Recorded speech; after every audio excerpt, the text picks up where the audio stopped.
With $100,000 in debt and on the verge of going out of business, an unfamiliar customer walked into my shop. It was a little girl who looked shabby and hungry. "Can I have just one piece of fried chicken for 20 cents? She clearly had a story, but a customer is a customer. I have $100,000 in debt, but what's another $20 loss? More importantly, this little girl in front of me is hungry, and that's a bigger problem right now." I treated her to a big serving of fried chicken and made her feel welcome. As she was leaving, I spoke to her. "Next time, come with your family." Little did I know that this one line would change my life. My name is David. I run a diner called Maplewood in a small shopping district on the outskirts of New York. This shop was something my father had protected for many years and was loved by the locals for a long time. However, my father is now in the hospital. Since collapsing in the kitchen during business hours, he has been bedridden. The doctor told us his heart is very weak and recommended closing the shop, but I didn't want to easily let go of the shop my father dedicated his life to, so I decided to take over. Once I took over, I immediately started training hard in cooking. With an old recipe book I found in my father's study, I aimed to recreate my father's flavors. For me, these were the familiar tastes of my childhood, and I had a fair bit of confidence that I could make pretty good dishes. But cooking skills alone couldn't save the shop. With no experience in running a business, I gradually faced harsh realities. Sales didn't grow, debts kept piling up, and before I knew it, I was burdened with a huge debt of $100,000. On top of that, my father's medical bills came every month, adding financial pressure to the business. Every time I sat at the counter and counted the small amount of sales in the register, my father's face came to mind. He always encouraged me with, "David, you can do it," but those words started to feel like a burden. When I opened the shop shutters, the soft light of the spring morning shone on the storefront. Squinting at the pleasantness, I heard a familiar voice. "What's this? You're opening the shop?" It was Brad, the manager of a nearby diner, looking at me with a smirk. His place is just a stone's throw away, so it's a rival shop.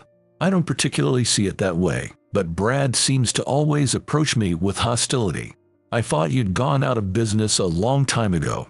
I brushed off his provocation casually and started cleaning in front of the store. Brad is about 5 years older than me, around the same height, but his suntanned, well-built physique gives him a hefty presence. He has a broad forehead and sharp eyes, and his manner of speaking always exudes confidence and intimidation. However, he skillfully hides that intimidating aura at work. He remembers the names and preferences of our customers, providing personalized service. He's also a smooth talker, which has earned the store a great reputation.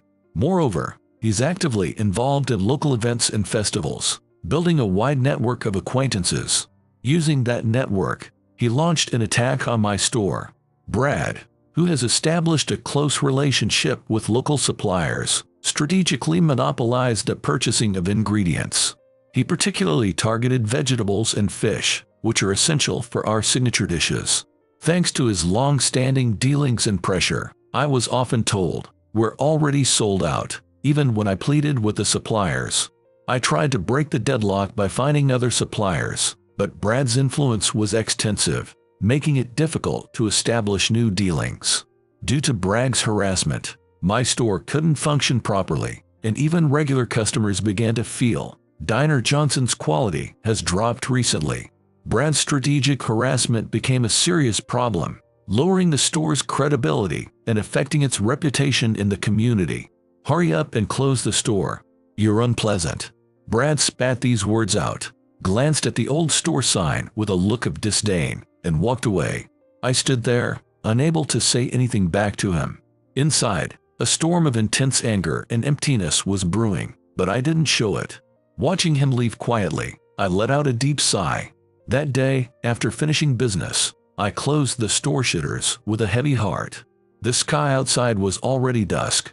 The hustle and bustle of the city echoed faintly, and the store's interior felt still, as if time had stopped. No matter how hard I tried, customer numbers didn't increase, and the struggle of running the business grew day by day. With loan repayments looming and my father's medical bills piling up, anxiety and despair about the future dominated my mind. At such a time, my father's words suddenly came to mind. Good food will bring in customers. Those words sparked a small fire in my heart. This shop that my father built is filled with many memories. I couldn't give up, not only to protect it, but also to carry on my father's beliefs. I decided to face cooking once again. I started visiting the market early in the morning, searching for fresh ingredients. When I returned to the shop, I carefully prepared each dish in the kitchen and began to innovate the menu. Despite being drenched in sweat, I could feel a connection to my father through cooking. It was like a small lighthouse illuminating the darkness, supporting my heart. One day, as I was about to close the shop, the door opened with a hesitant clatter, and a small girl walked in. She looked utterly exhausted, wearing clothes that seemed old and slightly too big, as if she had put on some win's hand-me-downs. "What's wrong?" The girl didn't answer my question. She looked around the shop, then timidly approached me and took out 20 cents from her pocket with a trembling hand. "Can you sell me something with this?" Her voice was so small it was almost inaudible, but those words pierced my heart deeply. Seeing her, I felt a connection to my own difficult days and was overcome with a strong urge to help her. I thought for a moment, then smiled and said to her, I can't really give you much for 20 cents. Even one piece of fried chicken is fine. Is that okay? For 20 cents, all I can give you is a large fried chicken set meal. Is that all right?" "Huh?" The girl looked at me with wide eyes. "I'm treating you, so eat as much as you want." Hearing those words, the girl broke into a big smile. "Thank you. What's your name?" "Emma." "Well then, Emma, come over here," I said, guiding her to a table and seating her. "I'm gonna make it right away, so drink this and wait, okay?" I handed her an orange juice, but she seemed reluctant to take it, probably worried about not having any money. "Don't worry, it's on the house." When I said that, she gave me a delighted smile. "Thank you." Watching her drink the juice happily, I headed to the kitchen, added oil to the frying pan, and quickly fried the marinated chicken. The sound of the juicy fried chicken was pleasantly soothing. In the meantime, I used colorful picks that kids like to add vibrant vegetables and fruits. Returning from the kitchen, I placed the dish in front of her. "Here you go. A 20-cent meal." When I said that, she gave a shy smile. "Thank you for the meal." She looked happy with her eyes sparkling. The purity of that gesture was indescribable, and just watching it filled me with warmth. As she eagerly bit into the fried chicken, her face lit up with each bite, and I couldn't help but smile along with her. During the meal, she occasionally whispered, "Delicious," in a small voice, and each time, my heart was filled with a warm feeling I hadn't felt in a long time. When was the last time I saw someone enjoy a meal so purely in this place? That's what I was thinking. "Thank you for the meal." After she finished eating, I decided to listen to her story. She told me that she was raised by her father in a single-parent household, and that their relationship had recently become strained due to his overprotectiveness. Hearing that, I felt a bit sympathetic, because I too had a time when I was always nagged by my dad about studying in the future, and I couldn't stand it. I decided to have a serious talk with her to help her open up more. I wanted to offer some useful advice from my own experience regarding her relationship with her father. Parents, you know, sometimes they can be really strict. My dad was the same. But you know, it's never because he wants to make you miserable, Emma. She listened intently to what I was saying. Her eyes were slightly moist, and she seemed to be carrying a heavy burden. Is that really true? I mean, he's always angry, and it's not fun. Even though her voice was trembling, she seemed to be trying to accept my words sincerely. I gently smiled and continued to speak encouragingly while lightly holding her hand. However, parents worry about their children more than the kids think. Someday, when you grow up, you might understand that feeling. She listened quietly to my words, and gradually, her expression softened. As a smile began to return to her small face, I felt genuinely relieved. Wiping her tears, she looked down slightly and expressed her gratitude for my words. "Thank you, I feel a little better now." "That's good. Next time, come with your family." She nodded and stood up. Then, saying, "Thank you for the meal," she left the store. My relationship with my father wasn't easy either, but as time went on, Our mutual understanding and respect deepened. Watching her leave the store with a smile, I hoped that understanding a parent's love and its depth would someday contribute to her growth. The day after meeting the girl, I decided to hand out flyers to attract more customers to the store. I attached small discount coupons, printed large photos of the store's popular dishes, and designed the flyers to be eye-catching. I also included unique catchphrases and special one-day-only promotions. Folding each colorful and visually appealing flyer carefully, I headed to the local shopping mall and park. However, reality was harsh. It was harder than I thought to get people to take the flyers, and many seemed too busy to notice. Even if someone took a flyer, I often saw them throw it away a few steps later. On windy days, discarded flyers would scatter on the ground, making it a struggle to pick them up. In the midst of all this, some local residents offered kind words. An elderly couple took a flyer and encouraged me. "We used to come here. It was delicious. We'll come by for a meal soon. Thank you so much." Their words were the only light in a day full of struggles. Knowing there were people like them gave me great encouragement and the strength to keep going. Unfortunately, the flyer distribution rarely led directly to more customers. While feeling the need to change my approach, I kept experimenting daily with how to better capture people's attention. One day, I closed the store earlier than usual and sat at the counter, taking a deep breath. The outside was already dark, signaling the arrival of a quiet night, and I was quietly healing from the day's fatigue in the slowly flowing time inside the store. Suddenly, the door burst open. "Oh, I'm sorry, we're already closed for today," I reflexively called out while glancing back at the entrance and fell silent. A group of large men in black suits entered the store all at once. Their imposing presence and silent pressure changed the atmosphere instantly. What's going on?" They didn't answer my question and quietly started taking their seats. We're closed for today." I tried to explain but was left speechless. Customers kept coming in, 10, 15 at a time. Did they somehow mistake this place for another? That's what I thought. I was desperately trying to understand what was happening. 20 people, 25 people, 30 people. I could only stand there in stunned silence at this bizarre situation. Finally, as the last customer took a seat, I took a deep breath to calm down and tried to ask the customers again. At that moment, a new customer appeared. It was that little girl, Emma. "Hello, Emma, you came again. Thank you, but right now is a bit." When I said that, she gave a shy smile and said, "I came with my family." What? I didn't understand what she meant and was confused when a particularly imposing man entered from the entrance. He looked unmistakably like a mafia boss, and I was utterly perplexed. Could this be a debt collection? Even so, I've never heard of a collection with 30 people. As I was desperately trying to make sense of the situation with my confused mind, the girl said, "That's my dad." What? The man she called her father stopped in front of me, surveyed the store with a stern look, and said in a low voice, "This place has really gone downhill." What? I was shocked. "Have you ever been to our store before?" "Oh, I used to come here a lot back in the day. This place has changed quite a bit." As his eyes roamed around the store, comparing its former bustling atmosphere to its current quiet state, I felt a strange connection knowing that Emma's father used to be a regular here. "So, you knew my father then?" "Of course I did. Your dad always took great care of us. The food was top-notch, and he gave excellent service, so the place was always packed." His tone showed his affection for the store, which made me happy. But then he muttered in a low tone, "But it seems like it's gotten a lot quieter since the son took over."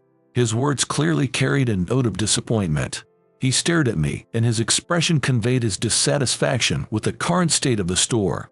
While his words pained me, I had to admit the changes since I took over. "You're right. It's been tough since I took over. But this place holds so many memories of my father. I'm gonna do my best to bring back the old lively atmosphere." He listened to my words in silence. There was a deep, measuring look in his eyes, different from strictness. "Boss John, why don't you have a seat?" Sure." It seemed Emma's father was indeed the boss. This store, filled with 30 mafia members, felt surreal, as if it wasn't my own place anymore. As John sat down, his expression softened a bit. Fried chicken. Sorry. I want to have the fried chicken from this place again. 30 servings. When John smiled, the other members also laughed. I'm not sure if I can make that many, but I'll get started right away. When I answered, John stayed in satisfaction. And some beers too. 30 bottles. Got it. I hurried to get the beers and then rushed into the kitchen to start making the fried chicken. The kitchen was filled with tension and urgency, but I also felt that this was a moment to prove all my hard work. I carefully fried each piece and brought them out to the tables one by one. When John took a bite, his expression showed a brief moment of surprise before it softened. Ah, this takes me back. It's still as delicious as ever. John's delighted expression and his words made me breathe a sigh of relief. Then voices rose from all around. This is delicious. Really delicious. Super delicious. Delicious. The cute voice of Emma filled the store with laughter. I'm glad. Do you think I've inherited my father's taste? I asked John. But John suddenly turned serious and shook his head, saying, No. My heart sank with anxiety and disappointment. I wondered if I still hadn't reached my father's level. It felt like my shortcomings as a cook were being laid bare, and my spirits fell a bit. But John's next words were completely unexpected. The taste is even better than before. The moment I heard those words, I felt something inside me being released. John's assessment that I had not only preserved but also improved my father's taste was the moment all my efforts were rewarded. Hearing that makes me really happy. I'll keep working hard. John smiled and took another bite of the fried chicken. Seeing him, I gained new confidence and motivation. But then John made a surprising proposal after finishing his beer. Would you let us help? What do you mean? I want to help you rebuild this place.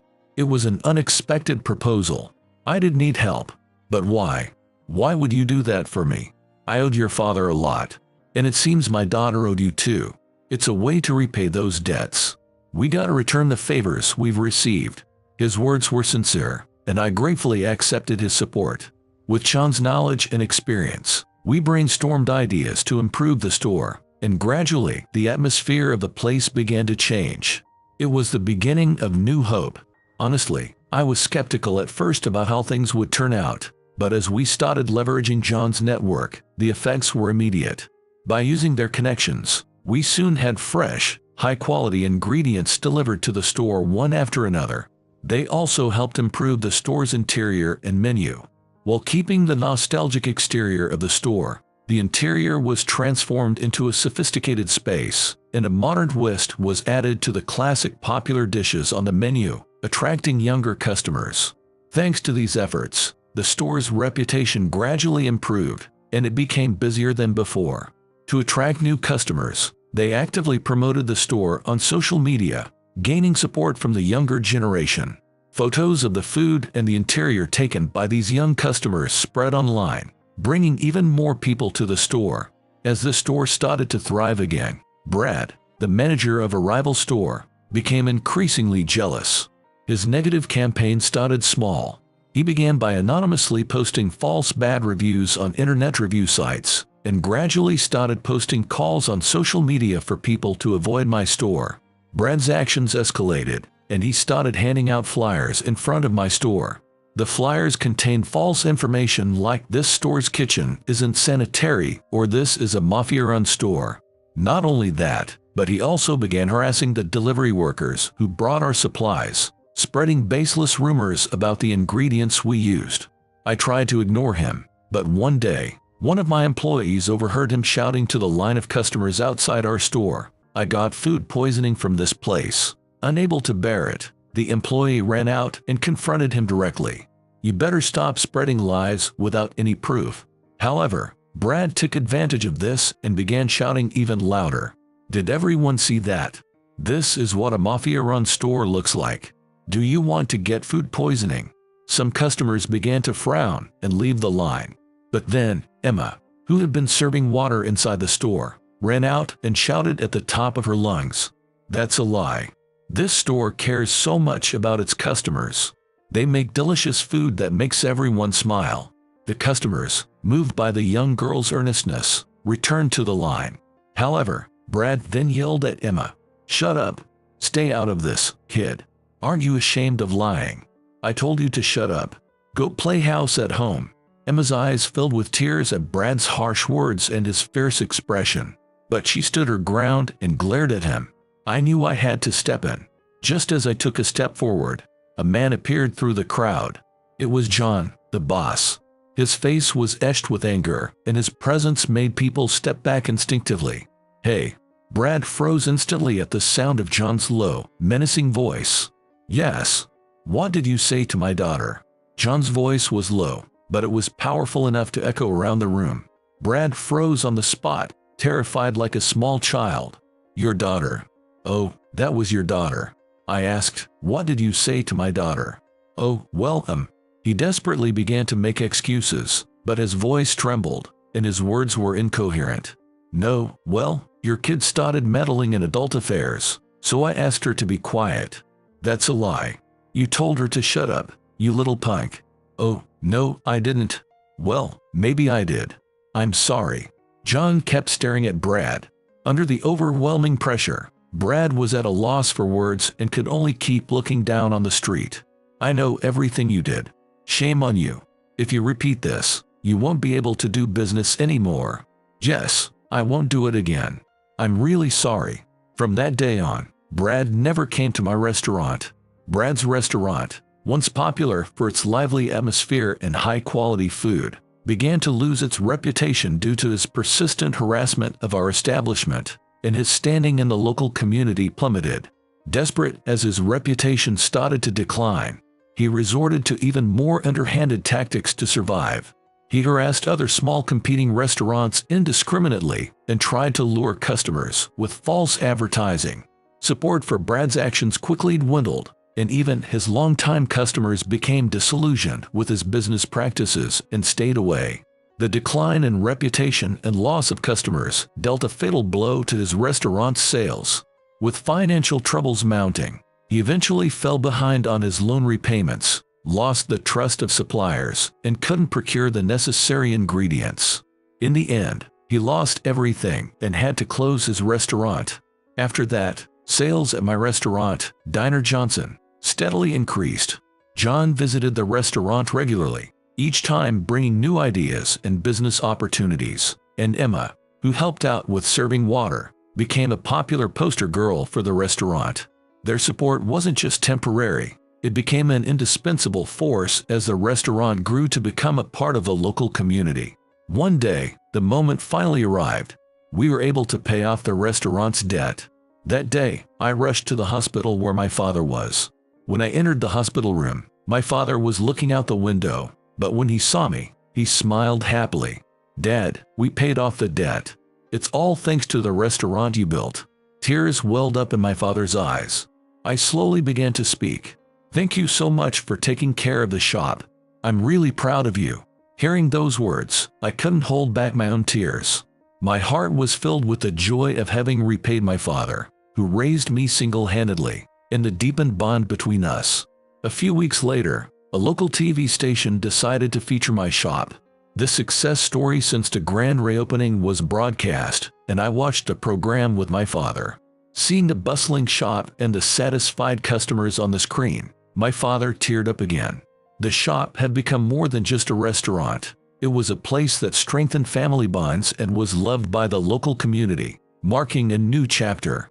One day, I planned a special event called Customer Appreciation Day to thank everyone for their support by offering meals at an unbelievably low price. The news spread quickly through social media, and a long line formed in front of the shop even before it opened. Among the crowd were people of all ages, not just locals but also those who came from far away.